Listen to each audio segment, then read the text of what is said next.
আসসালামু আলাইকুম ওরহমতুল্লাহি ওবারাকাতুহু। স্বাগতম ইসলামের কথা মিডিয়াতে। প্রিয় দর্শকবৃন্দ, আমি আপনাদের সাথে আছি আরমান হাসান রুবেল।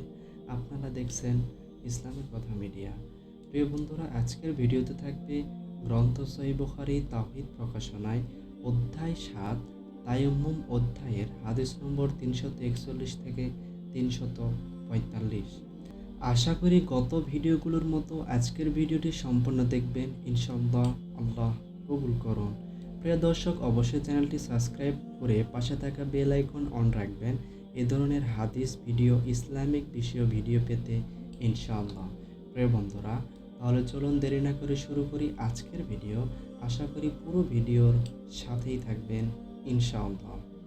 বন্ধুরা, আজকের প্রথম হাদিস সহিহ বুখারী তাওহীদ প্রকাশনায় অধ্যায় ৭ তায়াম্মুম অধ্যায়ের হাদিস নম্বর ৩৪১। বিস্তারিত প্রত্যেকটি হাদিসের আরবি এখানে দেওয়া আছে। আপনারা চাইলে সহিহ বুখারী কিতাবে গিয়ে অবশ্যই হাদিসগুলো নম্বর সার্চ করে দেখে আসতে পারেন ইনশাআল্লাহ। মুখমণ্ডল ও হস্তদ্বয়ের তায়াম্মুম করা আজকের প্রথম হাদিসের টপিক। আব্দুর রহমান রাদিয়াল্লাহু আনহু থেকে বর্ণিত, তিনি বলেন, আম্মার রাদিয়াল্লাহু আনহু ওমর রাদিয়াল্লাহু আনহুকে বলছিলেন, আমি তায়াম্মুমের জন্য মাটিতে গড়াগড়ি দিলাম। পরে নবী সাল্লাল্লাহু আলাইহি ওয়াসাল্লামের নিকট গেলাম। তখন তিনি বলেছিলেন, চেহারা ও হাত দুটো মাসেহ করাই তোমার জন্য যথেষ্ট। হাদিসটির মান সহিহ। প্রিয় বন্ধুরা, আজকের তৃতীয় হাদিস গ্রন্থ সহিহ বুখারী তাওহীদ প্রকাশনায় অধ্যায় ৭ তায়াম্মুম অধ্যায়ের হাদিস নম্বর ৩৪২। বিস্তারিত আরবি। হাদিসের মূল টপিক মুখমণ্ডলে ও হস্তদ্বয়ে তায়াম্মুম করা। আব্দুর রহমান রাদিয়াল্লাহু আনহু থেকে বর্ণিত, তিনি বলেন, আমি ওমর রাদিয়াল্লাহু আনহু এর নিকট উপস্থিত ছিলাম। আম্মার রাদিয়াল্লাহু আনহু তাকে বললেন। এরপর রাবী পূর্বের হাদিসটি বর্ণনা করেন। হাদিসটির মান সহিহ। প্রথম হাদিসটি যে পড়েছি বা শুনিয়েছি সেই হাদিসটি বর্ণনা করেছেন। বিস্তারিত এই বিষয়ে আরও একটি হাদিস নিচে বা পরে আসতেছে। বন্ধুরা, গ্রন্থ সহিহ বুখারী তাওহীদ প্রকাশনায় অধ্যায় ৭ তায়াম্মুম অধ্যায়ের হাদিস নম্বর ৩৪৩। বন্ধুরা, বিস্তারিত আরবি। হাদিসের মূল বিষয় মুখমণ্ডল ও হস্তদ্বয়ে তায়াম্মুম করা। আম্মার রাদিয়াল্লাহু আনহু থেকে বর্ণিত, আম্মার রাদিয়াল্লাহু আনহু বলেছেন, নবী সাল্লাল্লাহু আলাইহি ওয়াসাল্লাম মাটিতে হাত মারলেন এবং তার চেহারা ও হস্তদ্বয় মাসেহ করলেন। হাদিসের মান সহিহ। আপনারা হয়তো ভাবছেন হাদিসের এই মূল টপিকগুলো একই হয় কেন, কিন্তু বিস্তারিত বুঝিয়ে দেওয়া, ভেঙে দেওয়া, এটা হচ্ছে হাদিসের একটা সৌন্দর্য। একসাথে অনেক সাহাবীর সাথে কাছে বর্ণিত, একই বিষয় অনেক সাহাবীর কাছে বর্ণিত হয়, একসাথে থাকে বা অন্য জায়গায় থাকে এইরকম। এজন্য এইভাবে এই রকম হাদিস যেগুলো হয় সেগুলো সহিহ হয়। প্রিয় বন্ধুরা, আজকের চতুর্থ হাদিসটি বড় হতে যাচ্ছে এবং আশা করি আজকের এই হাদিসগুলো থেকে আপনি অসাধারণ কিছু শিখতে যাচ্ছেন বা জানতে যাচ্ছেন। কারণ হচ্ছে এটাই যে আপনি দেখেন, আপনি যদি শোনেন, ভালো করে শোনেন, তাহলে এখান থেকে কিছু শিখবেন। এই তায়াম্মুম অধ্যায়ে তায়াম্মুমের যে বিষয়গুলো বিশেষ করে অসুস্থ ব্যক্তির কাজে লাগবে এবং যেখানে পানি পাচ্ছেনই না, কিছুই করার নাই, সেখান গিয়ে আপনি কাজে লাগাইতে পারবেন। বাকি আপনি যেমন এখানে শীতের সময় একটা বিষয় যদি এমন খোলাসা করে দেওয়া হয়, তাহলে মানুষ সুযোগে সদ্ব্যবহার করবে।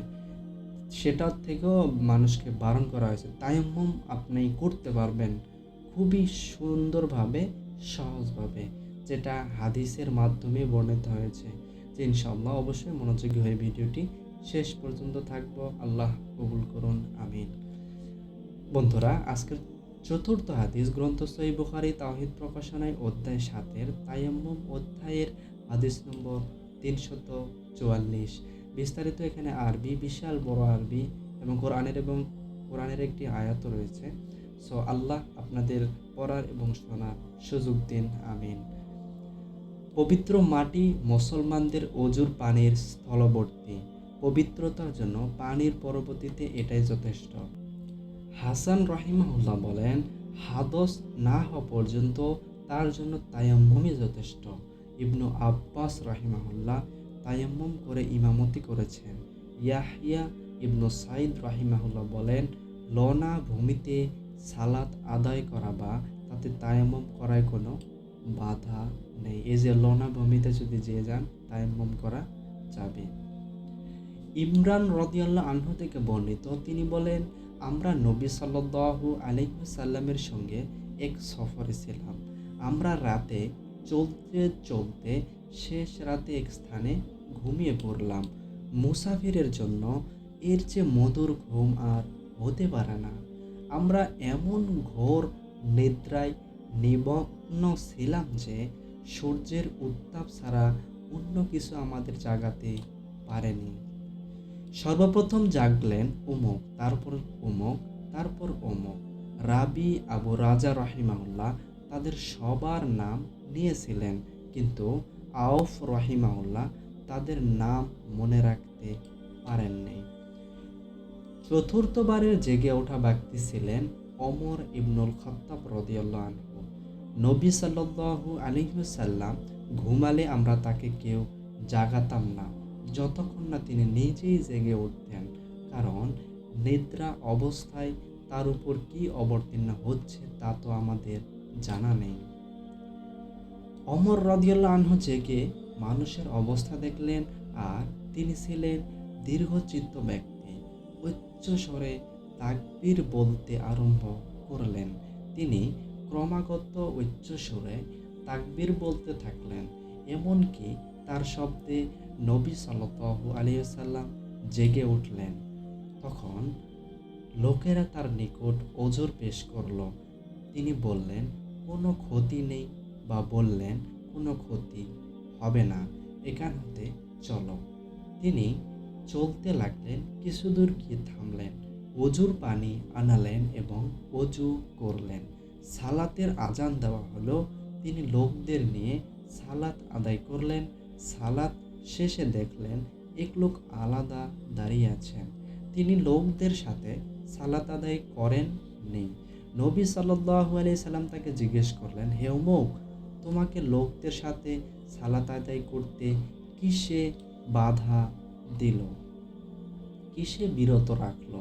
তিনি বললেন, আমার উপর গোসল ফরজ হয়েছে, অথচ পানি নেই।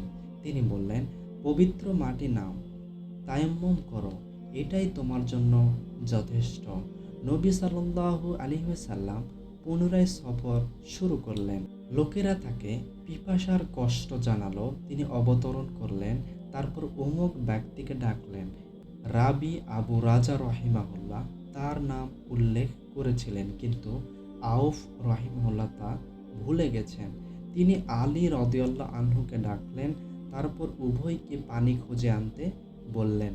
তারা পানির খোঁজে বের হলেন।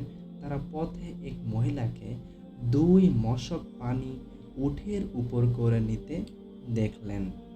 তারা তাকে জিজ্ঞেস করলেন, পানি কোথায়? গতকাল এ সময় আমি পানির নিকট ছিলাম, আমার গোত্র পিছনে রয়ে গেছে। তারা বললেন, এখন আমাদের সঙ্গে চলো। সে বলল, কোথায়? তারা বললেন, আল্লাহর রাসূল সাল্লাল্লাহু আলাইহি ওয়াসাল্লামের নিকট। সে বলল, সেই লোকটির নিকট যাকে সাবি ধর্ম পরিবর্তনকারী বলা হয়? তারা বললেন, হ্যাঁ, তোমরা যাকে এই বলেই থাকো। আচ্ছা, এখন চলো। তারা তাকে নিয়ে আল্লাহর রাসূল সাল্লাল্লাহু আলাইহি ওয়াসাল্লামের নিকট এলেন এবং সমস্ত ঘটনা খুলে বললেন। ইমরান রাদিয়াল্লাহু আনহু বললেন, লোকেরা স্ত্রী লোকটিকে তার উট হতে নামালেন। তারপর নবী সাল্লাল্লাহু আলাইহি ওয়াসাল্লাম একটি পাত্র আনতে বললেন এবং উভয় মশকের মুখ খুলে তাতে পানি ঢাললেন এবং সেগুলোর মুখ বন্ধ করে দিলেন। তারপর সে মশকের নিচের মুখ খুলে দিয়ে লোকদের মধ্যে পানি পান করা ও জন্তু জানোয়ারকে পানি পান করারও ঘোষণা দিলেন। তাদের মধ্যে যার ইচ্ছা পানি পান করলেন ও জন্তুকে পান করালেন। অবশেষে যে ব্যক্তি গোসল করার দরকার ছিল তাকেও এক পাত্র পানি দিয়ে নবী সাল্লাল্লাহু আলাইহি সাল্লাম বললেন, এ পানি নিয়ে যাও এবং গোসল সারো। ওই মহিলা দাঁড়িয়ে দেখছিল যে তার পানি নিয়ে কি করা হচ্ছে। আল্লাহর কসম, যখন তার হতে পানি নেওয়া শেষ হলো তখন আমাদের মনে হলো মশকগুলো পূর্বাপেক্ষা অধিক ভর্তি। তারপর নবী সাল্লাল্লাহু আলাইহি ওয়াসাল্লাম বললেন, মহিলার জন্য কিছু একত্রিত করো। লোকেরা মহিলার জন্য আজওয়া, বিশেষ খেজুর, আটা ও ছাতু এনে একত্রিত করলেন। যখন তারা উল্লেখযোগ্য পরিমাণ খাদ্য সামগ্রী জমা করলেন তখন একটা কাপড়ে বেঁধে মহিলাকে উটের উপর সওয়ার করালেন এবং তার সামনে কাপড়ে বাঁধা ঘাড়টিকে রেখে দিলেন। আল্লাহ রাসূল সাল্লাল্লাহু আলাইহি সাল্লাম বললেন, তুমি জানো যে আমরা তোমার পানি মোটেই কম করিনি, বরং আল্লাহ তাআলা আমাদের পানি পান করিয়েছেন। অতঃপর সে তার পরিজনের নিকট ফিরে গেল। তার বেশ দেরি হয়েছিল। পরিবারের লোকজন তাকে জিজ্ঞেস করলো, হে অমুক, তোমার এত দেরি হলো কেন? সে উত্তরে বলল, একটি আশ্চর্যজনক ঘটনা। দুজন লোকের সাথে আমার দেখা হয়েছিল। তারা আমাকে সেই লোকটির কাছে নিয়ে গিয়েছিল যাকে সাবি বলা হয়, আর সেখানে সে এসব করলো। এ বলে সে মধ্যমা এবং তর্জনী আঙ্গুল দিয়ে আসমান ও জমিনের দিকে ইঙ্গিত করে বলল, আল্লাহর কসম, সে এ দুটির মধ্যে সবচেয়ে বড় জাদুকর নয় তো? সে বস্তুবিকই আল্লাহর রাসূল। এ ঘটনার পর মুসলিমরা ওই মহিলার গোত্রের আশেপাশের মুশরিকদের উপর হামলা করতেন, কিন্তু মহিলার সাথে সম্পর্কযুক্ত গোত্রের কোনো ক্ষতি করতেন না।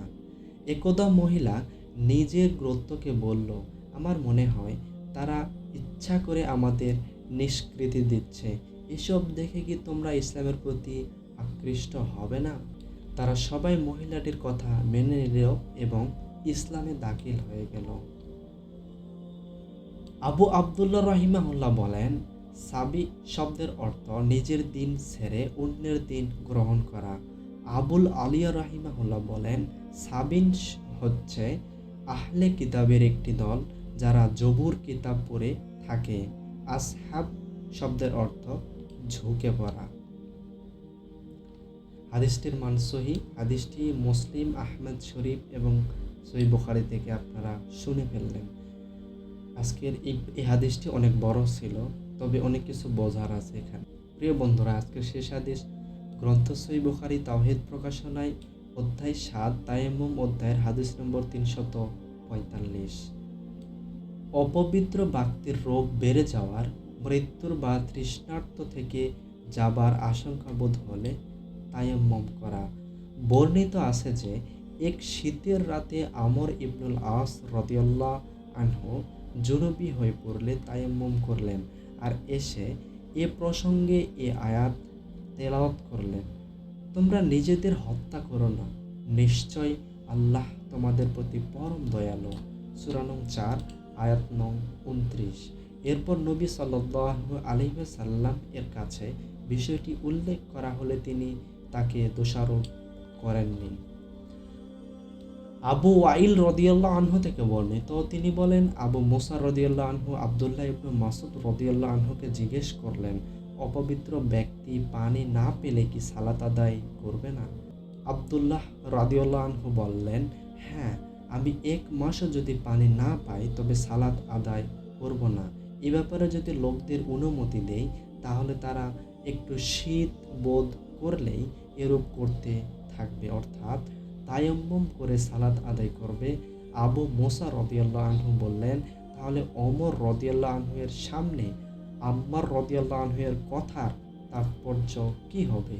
তিনি উত্তরে বললেন, ওমর রাদিয়াল্লাহু আনহু আম্মার রাদিয়াল্লাহু আনহু এর কথায় সন্তুষ্ট হয়েছেন বলে আমি মনে করি। সুবহানাল্লাহ। এই হাদিসটির মানও সহিহ। আলহামদুলিল্লাহ, আজকের ভিডিও এ পর্যন্তই। আশা করি আপনাদের ভিডিওটি ভালো লেগেছে। ভালো লাগলে অবশ্যই like, comment, share, subscribe my channel. প্রিয় বন্ধুরা, ভিডিওতে কোনো ভুল ত্রুটি হলে অবশ্যই ক্ষমা দৃষ্টিতে দেখবেন। আগামী ভিডিওর অপেক্ষায় থাকবেন। অবশ্যই চ্যানেলটি সাবস্ক্রাইব করে রাখবেন, যাতে পরবর্তীতে ভিডিও আসার সাথে সাথে নোটিফিকেশান পেতে পারেন। আজকের মতো এই পর্যন্তই। সকলে ভালো থাকুন, সুস্থ থাকুন, নিজে সুস্থ থাকুন। সকলকে জানাই সালাম। কিন্তু কিন্তু প্রিয় মুসলমান দিনী ভাই বোনেরা, আপনাদের সকলকে অনুরোধ, এই ভিডিওগুলো ভালো লেগে থাকলে অবশ্যই লাইক, কমেন্ট, শেয়ার, সাবস্ক্রাইব করবেন ইনশাআল্লাহ। প্রিয় বন্ধু, আমার চ্যানেলে প্রতিনিয়ত কোরআন, হাদিস এবং বিভিন্ন নিয়ম মাসাইল, ইসলামিক শিক্ষামূলক ভিডিও আপলোড করা হইবে। সকলকে আহ্বান আমার পাশে থাকার, দিন ইসলাম প্রচারের লক্ষ্যে হলেও ইনশাআল্লাহ। সকলকে জানাই সালাম। আসসালামু আলাইকুম ওয়া রাহমাতুল্লাহি ওয়া বারাকাতুহু।